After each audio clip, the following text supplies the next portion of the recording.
Alors, on est pour le deuxième cours du Shalom Bayit.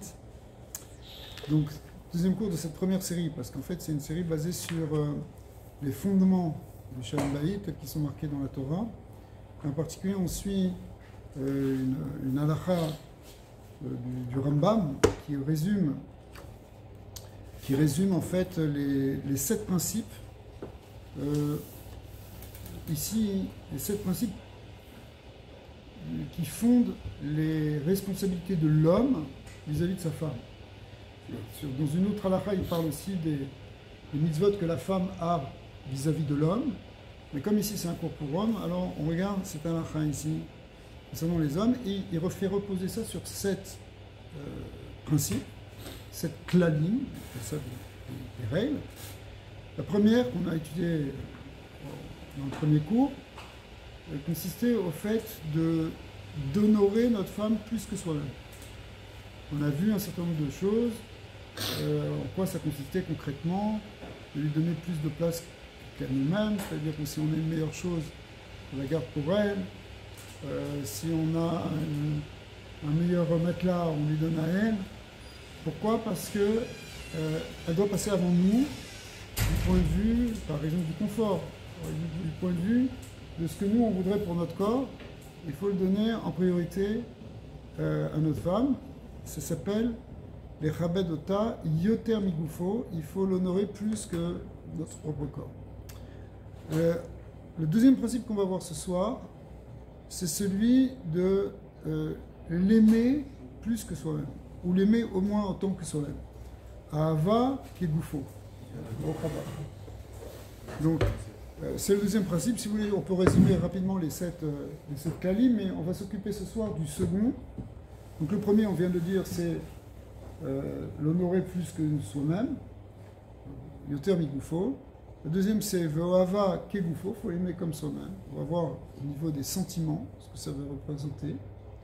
Le troisième, c'est si on a de l'argent, il faut pas être cupide, il ne faut pas être radin avec elle, mais au contraire, il faut lui donner largement, en fonction de ses moyens évidemment, mais il faut au contraire ne pas avoir peur de dépenser pour elle. C'est vraiment une halakha. Ouais.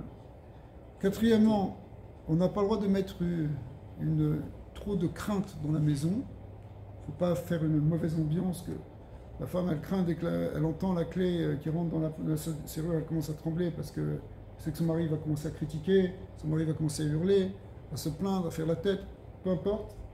Il ne faut pas mettre ce qu'on appelle yira yetera dans la maison. On va voir concrètement qu'on peut faire ça des fois sans s'en rendre compte. Et comment éviter ça? Le cinquième principe, c'est qu'il faut lui parler toujours avec douceur, jamais durement. Le sixième principe, c'est qu'il ne faut pas être triste et amener une ambiance de tristesse et d'angoisse dans la maison. Et le septième principe, c'est qu'il ne faut pas être coléreux et pas amener des cris, des énervements, de la colère dans la maison. Il ne faudra jamais se mettre en colère vis-à-vis d'elle, ce qui évidemment n'est pas facile pour certains. Mais on va voir aussi un peu des techniques pour y arriver. Alors ça, c'est des principes, si vous voulez, de base. Après, il y a d'autres choses un peu plus techniques, on verra sur les notions de communication, de comment arriver à connecter avec sa femme, etc. Mais déjà, s'il n'y a pas ces choses-là, ça manque. On peut travailler sur la communication, mais si on n'a pas compris qu'il ne faut pas s'énerver, c'est pas bon. On va communiquer, mais 3 heures après, on va piquer une crise parce qu'on est angoissé à cause du travail. C'est pas bon. D'accord? Donc il faut absolument avoir ces sheva, ces 7 principes. 7 principes qui sont déterminés par le Rambam. Alors, le deuxième principe qu'on va étudier, c'est Ve'ohava kegufo. Il faut l'aimer comme soi-même. Alors, cette idée va introduire une notion qui s'appelle le regesh. Le regesh, ça veut dire le ressenti. En anglais, on pourrait dire le feeling, ce qu'on ressent. Ouais. Il faut qu'il y ait du sentiment. C'est pas simplement le mariage, c'est pas simplement une association qu'on appellerait une incorporation familiale pour faire grandir des enfants. C'est autre chose. il doit y avoir une dimension aussi émotionnelle et sentimentale entre l'homme et la femme. C'est très important. Parce que des fois, on peut dire, oui, mais écoute, moi, je fais mon travail, hein, j'arrive, je fais toute ma part dans la maison, ma femme, elle fait sa part. Oui, mais si elles ne se sont pas aimées, s'il n'y a pas le côté sentiment, ça va manquer. Le regesh, c'est quelque chose, ce mot-là, il est marqué dans les Teilim, c'est un mot de la Torah, il y a la notion de ressentir. Par exemple, ça peut même avoir une dimension spirituelle. Pour Hachem, une grande mitzvah de regesh, d'aimer Hachem. On doit d'aimer Akadosh Baruch Hu, c'est une mitzvah, c'est-à-dire, après certains, une mitzvah témédite, une mitzvah qui est là en permanence. On a tout le temps cette mitzvah d'aimer Hachem, donc il faut qu'il y ait du ressenti, il faut qu'il y ait des sentiments. Et dans le couple aussi, il faut qu'il y ait cette notion de sentiment. Au niveau spirituel, ça va être barreau.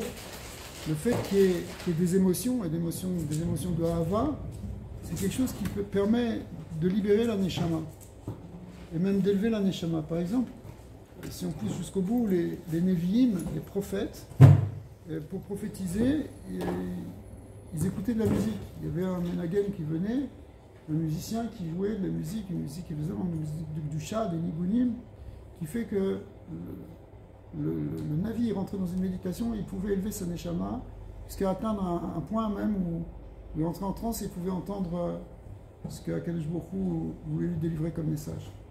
Donc, pour dire que la notion d'éveil des sentiments et des émotions, c'est pas quelque chose de secondaire du tout, au contraire, c'est même au cœur de la Avoda de la Torah. D'accord ?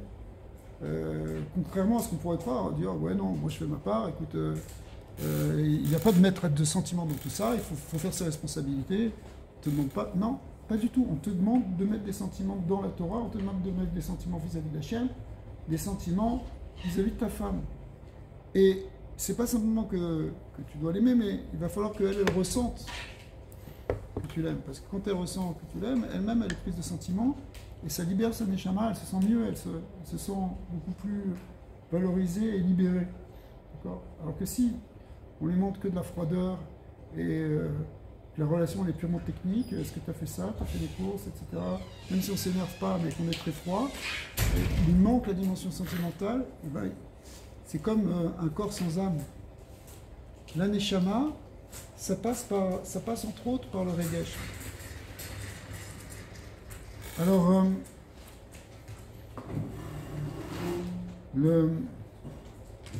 ce ressenti, donc, on peut dire qu'il est vraiment au cœur de toute la relation. Des fois, on peut dire, bon, au début, j'avais du sentiment vis-à-vis de ma femme, c'était les premières semaines, les premiers mois, première année, 2 premières années, mais après, qu'est-ce que tu veux que je te dise ? Il y a les nécessités de la vie quotidienne, il faut courir, j'ai pas le temps.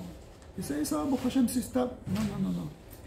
La notion de regesh, elle doit durer tout le temps. Pas simplement que ça s'arrête au bout d'1 an de mariage ou 10 ans de mariage. Même 30 ans de mariage, il faut qu'on ait ces sentiments de ahava pour notre femme et qu'on les fasse ressentir. C'est absolument fondamental. En réalité, la maison, elle repose de ce point de vue-là sur 2 piliers. Ces 2 piliers, en hébreu, on va les appeler ici le sechel, c'est-à-dire l'intellect, et le regesh, le ressenti, encore les sentiments. Il faut qu'il y ait du sechel, c'est-à-dire au sens où il faut qu'il y ait comme une certaine part de logique. On n'est pas simplement dans une ambiance, je sais pas, on n'est pas dans un conte de fées. C'est sûr que il faut réfléchir, et même qu'on réfléchisse aussi sur la manière dont on se comporte.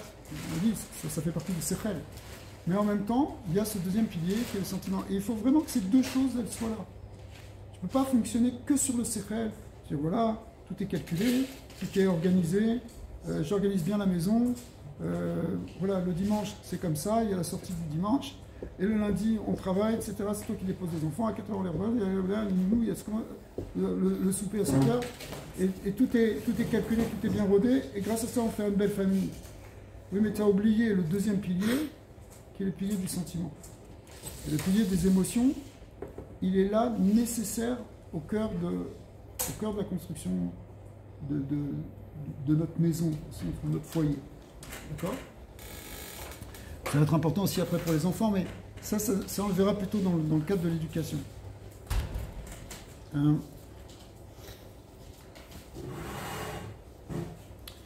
Donc en fait, ce deuxième principe qu'on a en train d'étudier dans le Rambam concerne le fait d'avoir de l'ahava pour sa femme.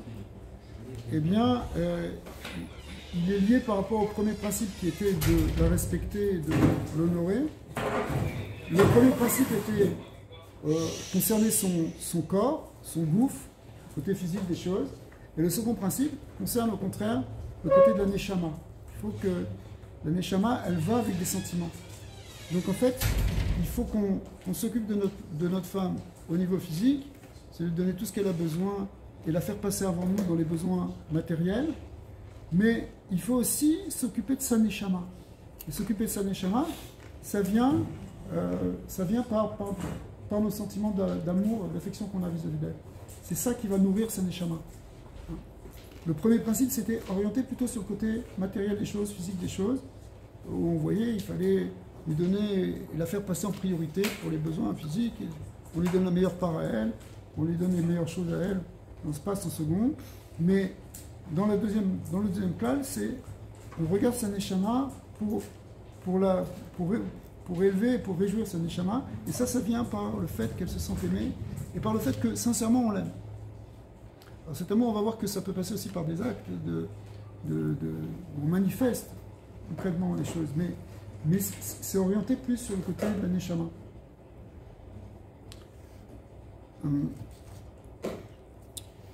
En fait, on est composés tous de corps et d'âme, et donc il faut qu'on fasse fonctionner les deux, et que notre femme, ça ne suffit pas de dire mais regarde, je lui donne tout ce qu'il faut, elle a tout ce qu'elle a besoin, elle a même les vacances en Floride,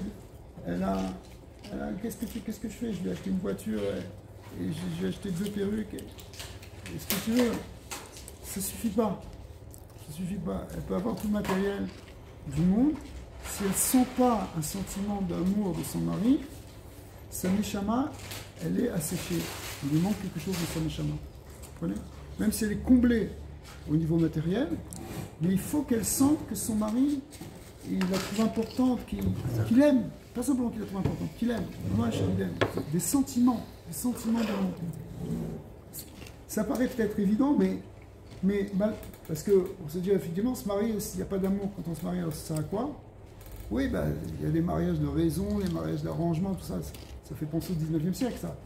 Aujourd'hui, si on se marie, c'est parce qu'on s'aime. Oui, mais l'amour, il peut s'estomper, parce que, petit à petit, ça refroidit, et puis, c'est tout pareil, et puis elle m'énerve sur ça, et non. Il va falloir que tu trouves des stratégies pour développer tes sentiments d'amour. C'est vraiment fondamental. Alors,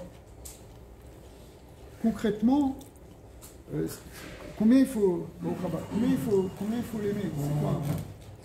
C'est quoi? Jusqu'où ça va? De quoi on parle? L'idée en réalité, c'est qu'il faut l'aimer d'abord autant que soi-même, autant que soi. D'accord? Nous, on s'aime bien en vérité. On aime bien se faire plaisir, on aime bien se sentir bien, on aime bien kiffer. Oui. Il faut avoir cette idée-là que normalement on a pour nous, il faut l'avoir pour notre femme. Comment elle va se sentir, comment elle va triper, comment elle va se sentir kiffer. On essaie d'inventer des mots. Alors,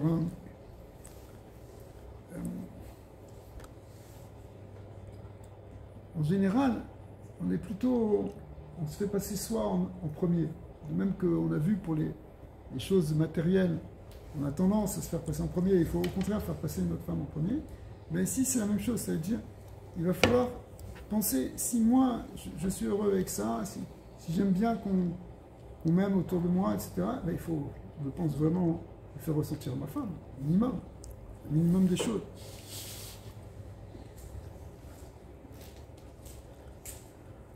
En vérité,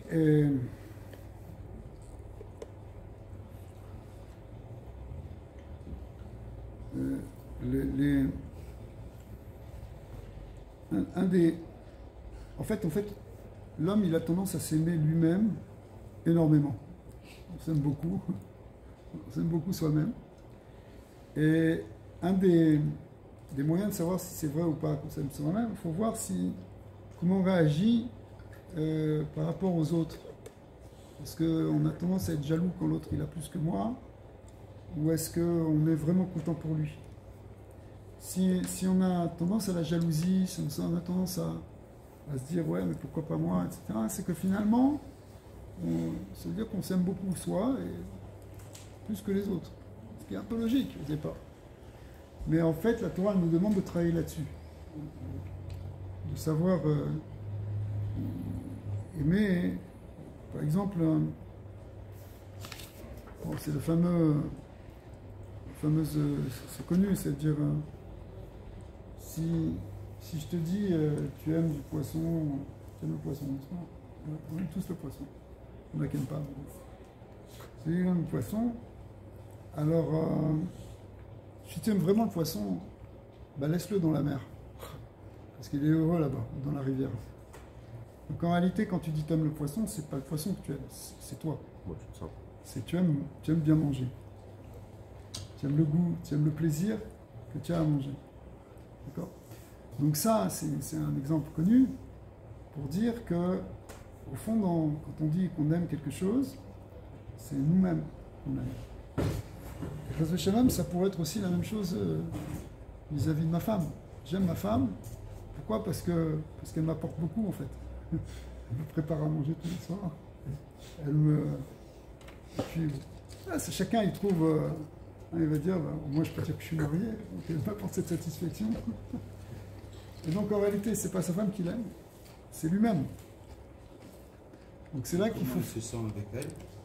Non, ça veut dire, quelqu'un dit, j'aime le poisson. C'est pas le poisson que tu t'aimes toi. Quand tu dis j'aime ma femme, est-ce que tu aimes ta femme? Pour elle, on va voir des différents degrés.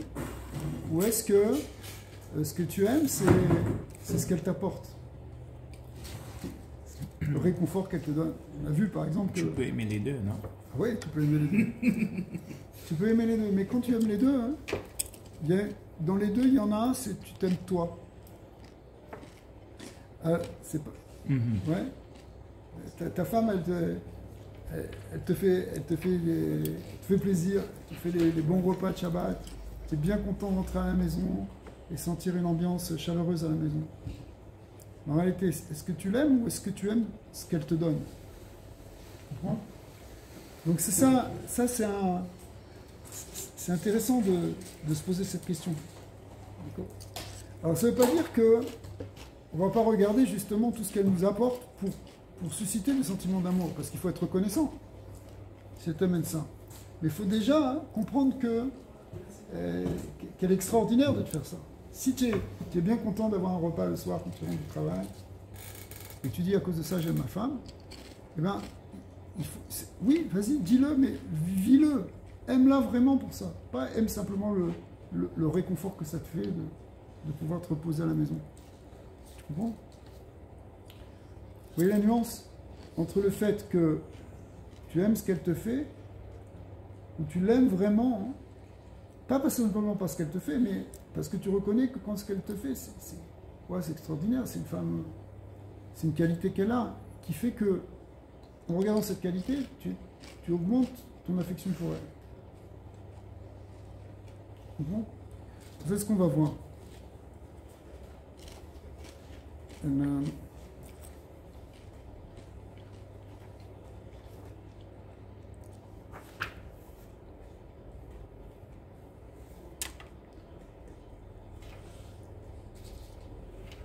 quand le Rambam il nous dit sur son halakha, hein, ces 7 principes, il avait commencé par la phrase de Tzivur Chachamim, c'est les Chachamim qui nous ont ordonné de faire ces 7 choses-là. Autrement dit, si on dit qu'il faut aimer sa femme, c'est un commandement. Alors là se pose la question, le commandement, mais comment tu peux ordonner à quelqu'un d'aimer? a priori, soit j'aime pas, mais je ne peux pas me forcer. Tu comprends? Je sais pas. Si je te dis, par exemple, puisqu'on parlait de nourriture, je te dis, aime le riz. Manger du riz. Aime le riz. Tu veux dire, bah, si tu veux vraiment me forcer, je veux me forcer à en manger, mais j'aime pas. Tu peux pas me forcer à aimer. Tu peux me forcer éventuellement à faire quelque chose. Ne me demande pas quand même d'aimer quelque chose que j'aime pas. C'est comme ça. Comme disait ma grand-mère, les goûts et les couleurs, ça se discute pas. D'accord. Si tu aimes, tu aimes pas, tu aimes pas. Et pourtant, le Rambam, il te dit ici que tu as une mitzvah d'aimer. Donc ça veut dire que quelque part, ça dépend de toi. Ouais. Alors, comment tu peux aimer? Qu'est-ce que ça veut dire cette mitzvah d'aimer? Cette question, le Tanya, il parle ça sur l'amour d'Hachem. Comment on peut arriver à aimer Hachem comme une mitzvah? Mais on va rester ici sur le côté d'aimer sa femme.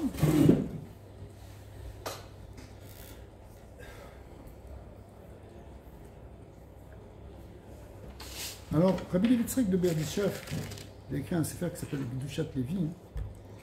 Et là-bas, hein, il développe cette histoire de... Qu'est-ce que ça veut dire qu'un homme, il doit aimer son épouse, sa femme? Il dit, dans la Torah, dans le Chumash, il n'y a que 2 endroits où on voit qu'un homme, il a aimé sa femme. Je ne sais pas si vous connaissez ces 2 endroits. C'est Abraham et Sarah. Alors, c'est pas marqué qu'Abraham, il a aimé Sarah. Bizarrement, parce qu'Abraham, c'est le côté Chesed, justement. Yitzhak et Rivka. Alors, c'est Yitzhak et Rivka. C'est marqué que Yitzhak, effectivement, Vayavea, Yitzhak, Oela, Sarah. Yitzhak, il a pris, quand il s'est marié avec Rivka, il l'a amené dans la tente de sa mère Sarah. Vaikar et Rivka, Vatilo, Leisha, Vaya Aver, Vaya Eva. Et il l'a aimé. Il a aimé, donc on voit que la Torah nous dit que Yitzhak a aimé Rivka. Le deuxième exemple qui est marqué, c'est un exemple de Yaakov. Yaakov Avinu, que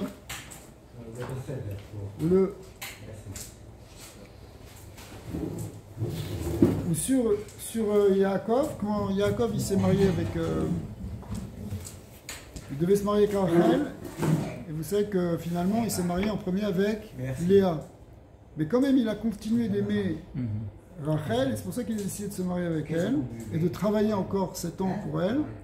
Et c'est marqué Vayehav Gam et Rachel Miléa. Il a continué d'aimer Rachel malgré Léa. D'accord? Et qu'il avait eu Léa, il pourrait dire, vous savez, je suis marié, maintenant c'est bon. La Torah nous dit qu'il aimait Rachel. Donc c'est les 2 psukim, les 2 versets et les 2 exemples d'amour d'un homme pour sa femme. Donc, c'est des bons exemples parce que c'est l'exemple de Yitzhak et de Yaakov, c'est-à-dire des patriarches. Alors le Gdushat Levi, Rabbi Levi Yitzhak de Berditchev, il fait une distinction entre ces deux formes d'amour. D'abord, il étudie comment Yaakov il a aimé Rachel. Pourquoi il a aimé Rachel? Pourquoi il a aimé Léa? Parce qu'en fait, il y avait une grande épreuve pour Yaakov. Yaakov, il savait que Lavan, Lavan, c'est son futur beau-père, n'est-ce pas? Que c'était un fourbe, un roublard, un menteur et un falsificateur. Donc, il a essayé de prendre toutes ses précautions pour pas se faire, justement, pour pas se faire tromper. Et il avait convenu avec Rachel d'un certain nombre de signes, simanim, pour bien qu'ils se reconnaissent. Et donc, il serait sûr que la personne, finalement, qu'il a mariée, c'est Rachel. Vous connaissez toute cette histoire. Et puis, finalement, Rachel, elle a compris que son père était en train de faire un sale coup et qu'il allait mettre Léa à la place. Elle n'a pas laissé le choix. Rachel, qu'est-ce qu'elle a fait?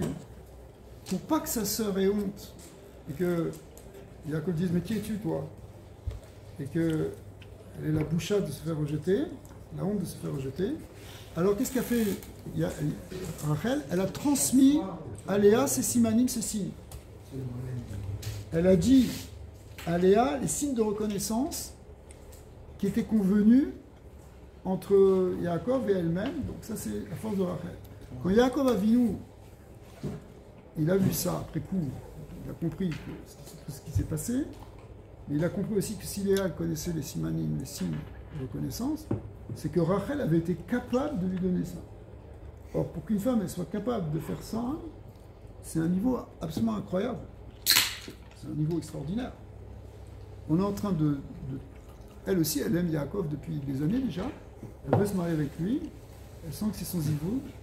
Et voilà qu'il y a un père complètement dingue qui est en train de tout lui... de la faire passer sous le tapis. D'accord, de la mettre à la poubelle pour mettre quelqu'un d'autre à la place.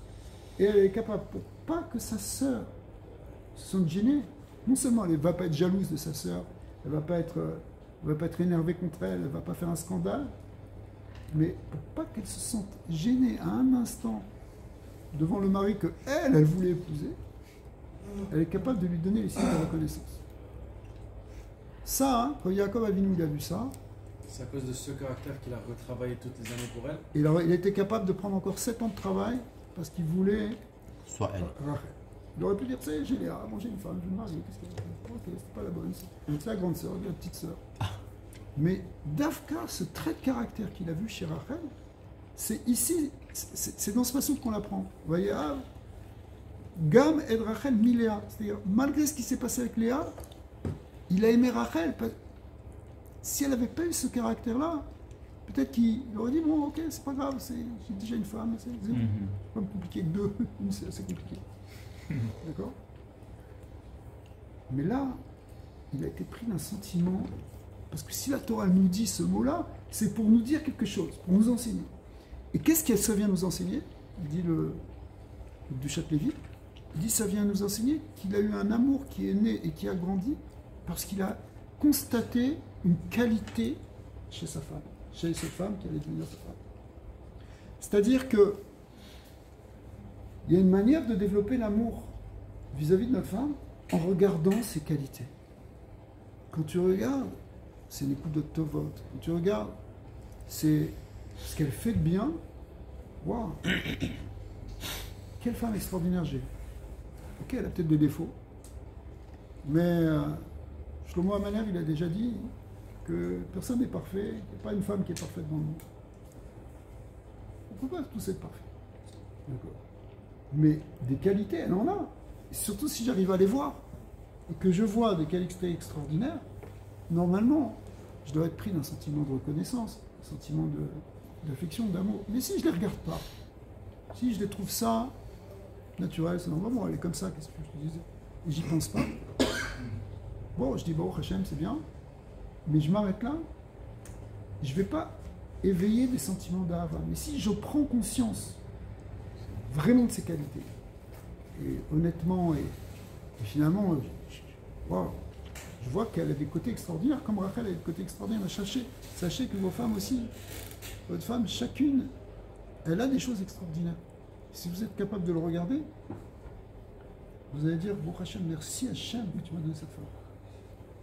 Ok, peut-être Hachem Baït n'est pas encore parfait, mais merci de m'avoir donné cette femme avec cette qualité incroyable. Et c'est ça qui a encore Avinu, il a vu. Quand tu es capable de regarder les qualités de l'autre, là tu vas commencer à éveiller des sentiments. Et l'autre, il va le ressentir. Une femme, quand elle se sent aimée par son mari, elle le ressent tout de suite. Au contraire, s'il lui manque ce sentiment, si elle sent que le mari est complètement froid, qu'il est distant, qu'il est ailleurs, qu'il la traite comme on a dit tout à l'heure, comme une espèce d'associé dans une compagnie, ça ne marche pas.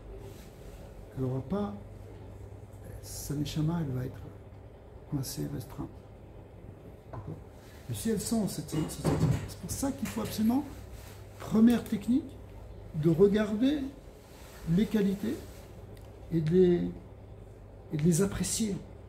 Vraiment de les apprécier. Bon, prochain, et chaque femme, attention, chaque femme a une qualité extraordinaire que personne d'autre n'a. Chacun, il y a une femme ici qui a une qualité que aucune autre il. Aucune autre il a cette qualité. Aucune autre a cette qualité. C'est une qualité unique. Bon, il y a la qualité générale, mais regarde les bonnes qualités qu'elle a, regarde les bons points. C'est mamash chashuv meod. Donc quand on trouve ces qualités, on arrive à faire à développer cette ahava. Donc finalement, quand le Rambam il nous a dit, si vous, chachamim, que c'est une mitzvah, c'est un ordre d'aimer sa femme, ou comme on avait dit, mais je ne peux pas contrôler si j'aime ou si j'aime pas, c'est pas vrai. Tu peux développer ton amour si tu fais la bonne recherche, si tu poses le bon regard. Tu comprends? Donc finalement, c'est une mitzvah que tu peux accomplir, oui, ou tu peux ne pas l'accomplir si tu dis non. Tu dis, ouais, je ne regarde pas, écoute, voilà, ses qualités, moi aussi j'ai des qualités, et tu ne sais pas toutes mes qualités à moi. Okay? Si tu penses comme ça, tu ne vas pas développer ton ahava pour elle. Or, tu as une mitzvah de développer l'ahava. C'est une mitzvah. Ouais. Alors, ça va plus loin, c'est que on va te demander de regarder que les qualités. Regarde que les nekudot tovot. Elle a des défauts, elle t'énerve sur ça, et tu ne comprends pas pourquoi elle est comme ça, elle est désordre, elle est ce que tu veux. Chacun, il a un reproche à faire à sa femme. D'accord? Regarde pas ça. Comment je regarde pas ça? Je le subis, j'en ai marre. Okay. Si tu veux commencer à aimer ta femme, ne regarde pas son défaut. Regarde pas. Comme on a dit, il n'y a pas une femme qui est parfaite. Donc, accepte ce que Hachem t'a donné. Il t'a donné une femme, et si tu regardes bien, il ne t'a pas donné la dernière du marché. Il t'a donné une femme qui est extraordinaire. Donc c'est plus facile. Mais même si elle était, soi-disant, vraiment difficile, elle a toujours des qualités, et regarde ses qualités. C'est un miroir, il développe notre comportement. Et c'est aussi un miroir de nous-mêmes, ça nous fait travailler sur nous-mêmes. Le Baal Shem Tov, il dit, quand tu vois un défaut chez l'autre, c'est que tu l'as en toi. Mais dans le Shalom Bayit, concentre-toi sur la Nekuda Tova. Concentre-toi sur les bons points qu'elle a. D'accord? Parce que c'est ça qui va faire que tu vas t'attacher à elle, que tu vas l'aimer. Alors, en vérité, dans chaque chose, même dans des choses qui peuvent nous paraître comme un certain défaut au départ, ça peut être même une qualité. Par exemple, il y a une histoire ici qui est racontée, c'est une histoire authentique. Il y avait Alors d'abord, il y a une histoire comme ça. C'est... Des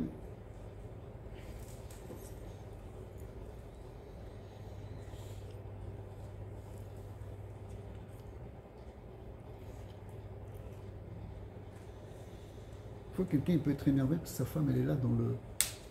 Avant Pessah, elle arrête le nettoyage, Arrête avec le nettoyage. Et t'as préparé à manger, j'ai pas le temps. C'est le balagan avant Pessah. D'accord? Le mari, il rentre, ils sont pas contents de quoi. Écoute, j'ai pas le temps de faire un repas, si tu veux la pizza plus tard. Mais alors quoi, elle s'occupe pas de moi. Donc, t'es frustré. C'est toujours l'estomac qui fait qu'on est frustré, vous avez remarqué? Alors, t'es frustré. Mais en réalité, hein, regarde sa qualité. Cette femme, elle est en train de faire sérieusement le nettoyage de Pessah. Toi, ça t'énerve un peu parce que tu as l'impression qu'elle ne s'occupe pas de toi, qu'elle n'a pas le temps. Mais en réalité, regarde sa qualité. Waouh, quelle fille sérieuse, elle a du Erat Shamayim, elle veut vraiment nettoyer. Donc même dans quelque chose qui t'apparaît comme... tu vois une femme qui prie. Ouais, mais ma femme, elle est là, elle fait milcha, arvit, tout ça, mais elle devrait s'occuper de moi. À quelle heure on va manger? D'accord? Souper. Pourtant, le souper, je dans ce mot. D'accord?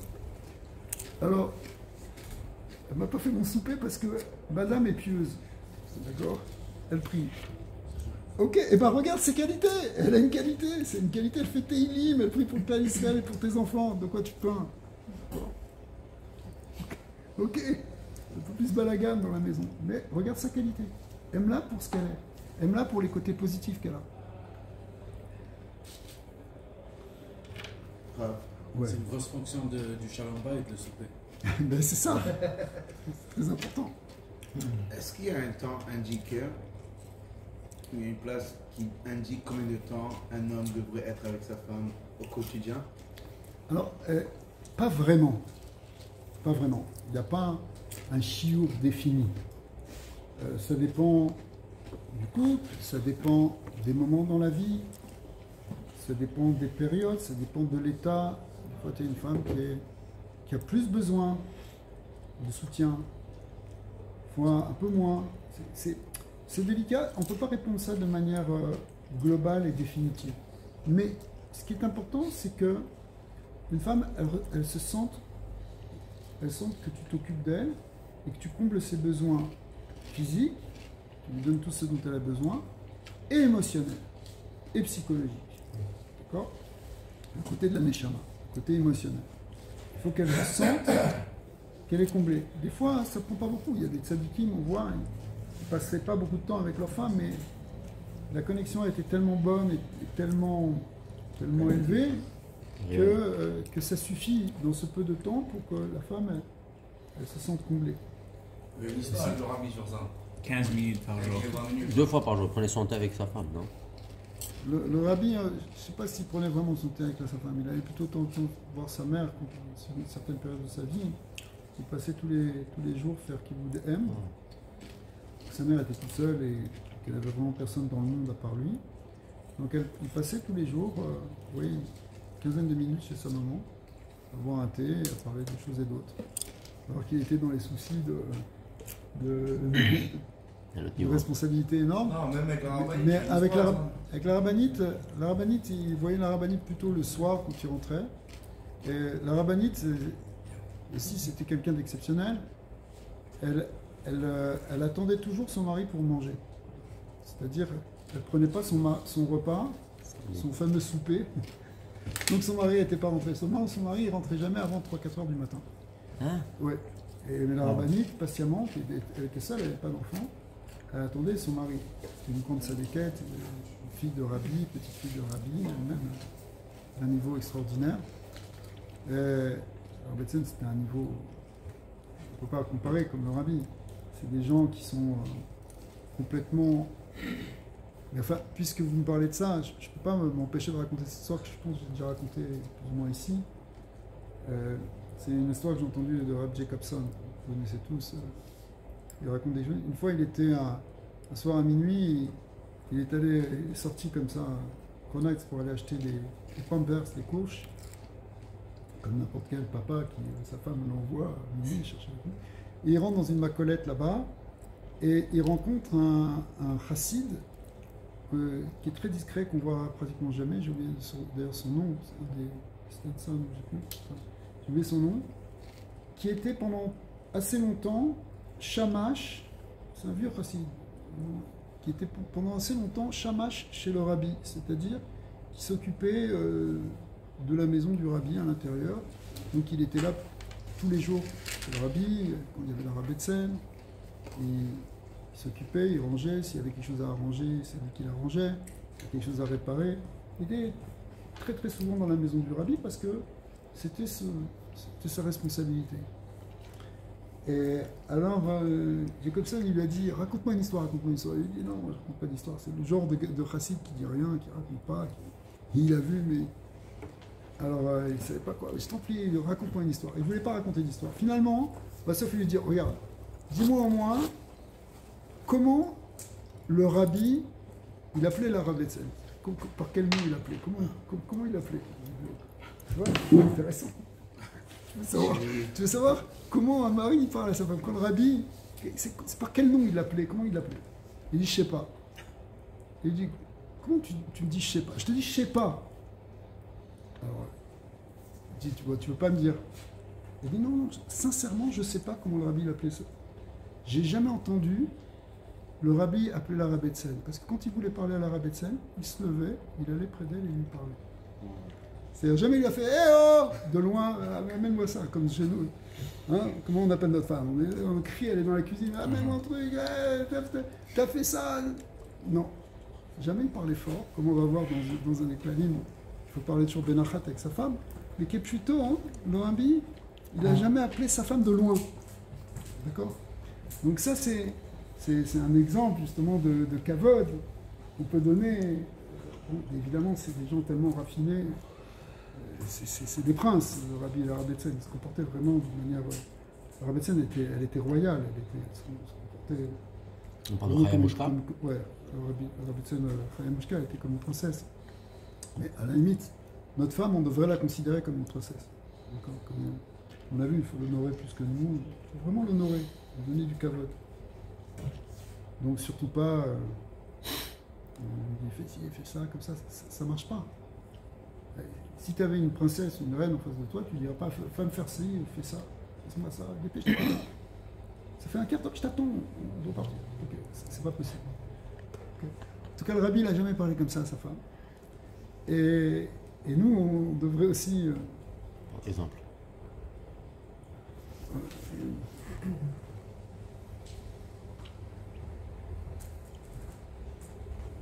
Tu peux voir des... Si tu n'es pas capable de voir la qualité de ta femme, c'est embêtant. Il faut vraiment chercher la qualité. Par exemple, c'est une histoire qui s'est vraiment passée. Et il y avait une femme qui était apparemment assez forte de caractère. Et il y avait un gars qui avait prêté de l'argent, enfin, qui n'avait pas prêté, il y avait quelqu'un qui lui devait de l'argent, une somme importante de $20 000. Et jamais il venait le payer. Il ne le payait pas. Un jour, la femme de celui qui devait être payé, elle est allée chez celui qui lui devait. Elle est rentrée dans la maison. Elle a dit, regarde, moi je ne pars pas de chez toi tant que tu ne m'as pas donné ces $20 000 pour mon mari. Et la fille, elle l'a tellement tanné que le gars lui a dit, ok, il a payé. Et elle est rentrée, elle a donné l'argent à son mari. Alors, quelqu'un a dit à son mari, regarde, c'est incroyable ta femme. Elle dit, comment elle est incroyable? C'est honteux, une femme qui fait ça, comme ça se fait pas. C'est pas féminin de parler comme ça. Et ça veut dire non. Et dans l'histoire, c'est une histoire vraie, il a fini par divorcer de cette femme. Il n'aimait pas ce caractère tough qu'elle avait. Mais regarde ce caractère tough, il t'a sauvé. Dans ce caractère que tu n'aimes pas, regarde la qualité, regarde le bien. D'accord? Et grâce à elle, ouais, c'est pas comme ça que tu imaginais une femme. Tu imagines une femme qui use beaucoup de scènes, qui sera parler dans son coin. Mais regarde, elle est comme ça, mais c'est une qualité aussi. La preuve, c'est que ça me met du bien, elle t'a sauvé. Ok? Ne regarde pas le côté négatif. Même dans quelque chose qui t'apparaît comme un trait de caractère que tu n'aimes pas, il y a un côté positif. Attache-toi sur ce côté positif. Tu vois que tu vas commencer à l'aimer. Ok, c'est une femme tough. C'est pas ça que j'imaginais quand je me mariais. Mais finalement, j'aime son côté à elle parce que dans cette personnalité, il y a quelque chose de bien. Regarde le bien dans sa personnalité. Ça s'appelle regarder les Nekudot Tovot. Au contraire, le gars qui a divorcé à cause de ça, c'est un idiot. Parce qu'il n'a pas été capable de regarder le Tov qui était en elle. Il faut regarder les mains à l'autre. Sois content de ce qu'elle est capable de faire. Sois content que grâce à ça, elle t'a sauvé. Alors, ça c'était ce qu'on peut apprendre de Yaakov. Yaakov Avinu, il a développé l'amour vis-à-vis de Rachel parce qu'il a vu des qualités extraordinaires en elle. Il a vu un trait de caractère inouï. Et nous tous, on peut trouver quelque chose dans notre femme qui va faire qu'on va développer l'amour pour elle. Après ça, hein, il y a le Inyan de Yitzhak. Yitzhak, il a aimé Rivka. Et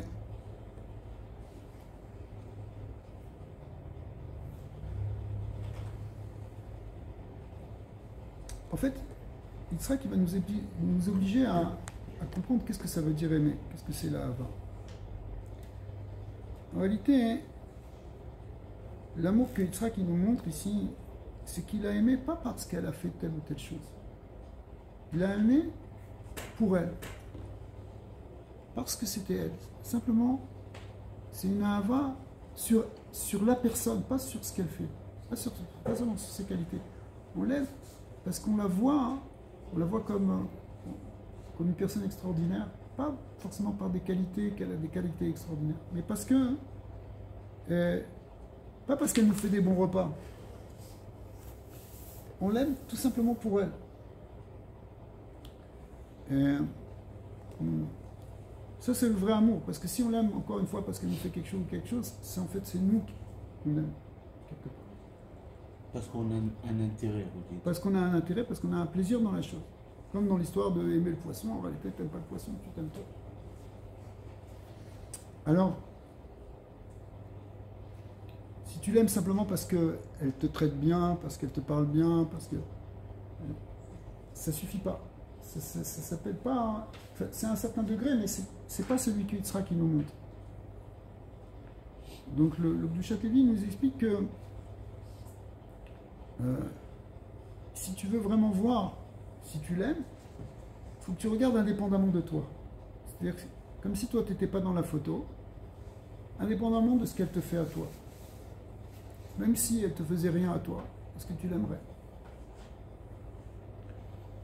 Ça veut dire qu'il faut arriver à une forme de Hava. En hébreu, on dit qui n'est pas telouya badavar, qui dépend de rien. C'est-à-dire qui ne dépend pas d'une cause. C'est pas que tu l'aimes à cause de. Tu l'aimes tout simplement pour elle. Et en réalité, tu dois savoir qui tu aimes. Donc, ça pose, si vous voulez, un moment de question. Est-ce que c'est elle que tu aimes ou est-ce que c'est toi que tu aimes? Par exemple, quelqu'un qui est vraiment tourné vers lui, ça peut aller jusqu'à un point qu'on appelle, aujourd'hui, dans le langage moderne de la psychologie, on appelle ça être narcissiste. Le narcissisme, c'est, en fait, on n'aime que soi. Tout autour de... Tout ce que j'organise dans ma vie, c'est autour de moi. Moi, parce que je m'aime moi. Alors, c'est vraiment un test qu'on doit se poser. Est-ce que c'est moi que j'aime ou est-ce que c'est ma femme que j'aime? Et, par exemple, ça veut dire, si tu fais quelque chose pour elle, tu cherches rien en retour. Tu ne cherches pas des compliments. Si tu attends un retour, j'ai fait comme ça, j'espère qu'elle va bien, hein, qu'elle va bien m'honorer grâce à ça, qu'elle va bien me remercier, qu'elle va bien me mettre en valeur, c'est qu'en réalité, je cherchais moi. Je me cherchais moi. Je ne cherchais pas pour elle. Je ne cherchais pas à lui faire plaisir pour elle. Je ne cherchais pas à la rendre heureuse pour elle. Je cherchais à la rendre heureuse pour avoir la satisfaction de l'avoir rendue heureuse. Pour moi. L'idée de ce modèle que Yitzhak nous donne, c'est un modèle où on voit qu'il aimait Rivka, simplement il l'a installé dans la tente de sa mère, et il l'a aimé, c'est tout. On ne dit pas qu'il l'a aimé pour quelque chose. Même si, d'une certaine manière, on pourrait dire qu'il est content parce qu'elle a remplacé sa mère, les mêmes miracles qu'il y avait avec sa maman, avec Sarah, ma tante, sont apparus à nouveau, mais en réalité, il l'a aimé pour elle. Alors c'est un saut de chercher reconnaissance? C'est pas un saut, mais C'est un saut de quoi? de chercher la reconnaissance. Mais si tu fais les choses pour ça, ça prouve que tu n'aimes pas la personne. Non, pas spécifiquement pour ça, mais c'est apprécié de le voir en retour. Alors, de manière générale... Tu ne le fais pas juste pour entendre merci, mais tu le fais parce que tu veux le faire. Mais ouais. Tu te sens encore mieux quand tu entends ce merci. Exactement. De manière générale, un homme, il a un besoin naturel de reconnaissance. C'est-à-dire, mais ça, si vous voulez, c'est quelque chose qu'il faut enseigner aux femmes. C'est pas ici. Les femmes, il faut leur dire, on va leur dire, votre mari, il a besoin de se sentir lui aussi comme un roi, il a besoin de se sentir, d'avoir la reconnaissance. Mais nous, de notre côté, en tant qu'elle, en tant qu'homme, on ne doit pas chercher ça. Si ta femme, elle t'envoie ça, tant mieux. Si elle t'envoie pas si ça... Si elle fait quelque chose, on doit être reconnaissant. Ouais. Mais elle n'est pas l'objet. Tu vois, de manière générale, une femme, elle a moins besoin de reconnaissance que l'homme. Mais vous avez Une dit femme, qu'il elle a faut la plus pas besoin, sentir par ça. exemple, elle a besoin de sentir de l'affection, de sentir de la sécurité, plus que de la reconnaissance et un sentiment d'existence, comme l'homme veut avoir, sentir qu'il est au centre du monde, etc. La femme, elle a moins besoin de ça. Elle a besoin de se sentir aimée, se sentir reconnue, pas reconnue, se sentir protégée, se sentir toute la dimension affective. L'homme, on n'a rien besoin. Juste, non, on a des besoins. On a des besoins. On va juste dire amen, on est l'autre. Non, la vérité, La vérité, on va en parler aussi. Je Parce ne le que finirai pas. quand on va commencer à parler de la Je communication, ne finirai pas. on va parler des besoins aussi des hommes. Parce que c'est important aussi dans la communication que l'homme, il exprime ses besoins. D'accord? Parce que l'homme ou la femme, c'est-à-dire que si j'ai vraiment besoin de quelque chose, il faut que je le fasse comprendre à ma femme parce que elle va peut-être pas le comprendre toute seule. Donc, donc communiquer, c'est important. Mais si vous voulez, pour l'instant, on est en train d'expliquer ici ce que ça veut dire aimer sa femme. Alors, l'aimer, c'est en fait, une des manières d'aimer, c'est en donnant. Parce que quand tu donnes, c'est là que tu aimes l'autre personne. Tu fais un acte de ahava. Le fait d'aimer, c'est des sentiments. Mais ça peut être suscité en donnant. Plus tu donnes à quelqu'un, plus tu peux être aimé, plus tu peux être amené à l'aimer. Alors si tu ne lui donnes pas, si tu restes distant, ça ne va pas éveiller le sentiment. Mais en donnant, en t'occupant, c'est vrai, ça va être vrai avec un enfant. Un enfant, plus tu vas t'occuper de lui, plus tu vas avoir de l'amour pour lui. Mais c'est vrai aussi vis-à-vis de notre femme. Donc, une des manières de développer l'amour sans rechercher quelque chose en retour, c'est en donnant gratuitement.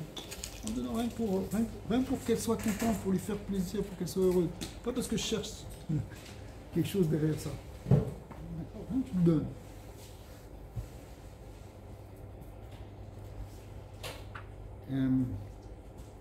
Est-ce que l'avoir contente, c'est rechercher quelque chose ou c'est... Écoute, on n'a pas dit que l'homme, il doit être non plus, je veux dire, qu'il n'ait pas de sentiments pour lui, enfin, je veux dire, qu'il ne soit pas heureux. On peut dire la rendre heureuse, c'est normal que ça va te rendre heureux. Bah, tant mieux. Moi, je dis toujours, si le jour où tu entends ta femme qui est en train de chanter quand elle est dans la cuisine, c'est bon signe. Ouais, il y a des femmes, tout d'un coup, elles se mettent à entonner une chansonnette, un nigoun, ce que tu veux, pendant qu'elles font la vaisselle, ou des choses qu'elles peuvent être amenées à faire dans la vie quotidienne. C'est un bon signe, ça veut dire qu'elle est heureuse. Donc, c'est-à-dire que ça va.